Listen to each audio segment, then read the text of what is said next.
අයිබෝන් යාළුවනේ අද මම ඔයගොල්ලන්ට ගේන්නේ වෙනත්ම වීඩියෝ එකක්. මම ඉතාලියේ ඉන්න හින්දා මම ගන්නවා ඉතාලි ටිකට්. බලන්නකෝ දැන් මේ ටිකට් එක ගත් වෙලේ මට ඇදුනා මේ ටිකට් එක. ජයග්‍රාහී අංක ඔක්කොම තියෙනවා මගේ අංක සමග සමාන වෙලා. අපි බලමු දැන් ඒවට කීයක්ද ඇදිලා තියෙන්නේ කියලා.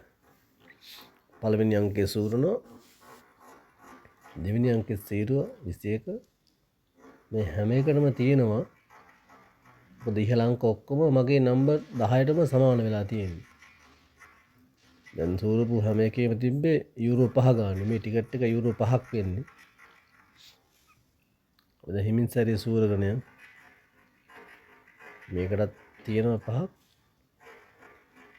18ත් සීරුව ඒකටත් 5ක් තියෙනවා. 5ට වඩා නැද්ද? මේකටත් 5ක් තියෙනවා. අන්තිම ඉලක්කම් දෙක 31 31 ඒකටත් 5ක්. නම්බර් 10ක්ම තිබුණා. නම්බර් 10ට 5 ඒවා තිබුණා. යුරෝ 50ක් තියෙනවා. මේ වගේ තව ටිකට් එකක් ගත්තා. මේ ගිය අවුරුද්ද ගත්ත ටිකට් එක. ඒකට 500ක් තියෙනවා. ඒ ටිකට් එක නම් ඊට පහුදා එකක් ගත්තා. ඒකටත් කීයද තියෙන්නේ කියලා ඔයගොල්ලෝ කමෙන්ට් කරන්න.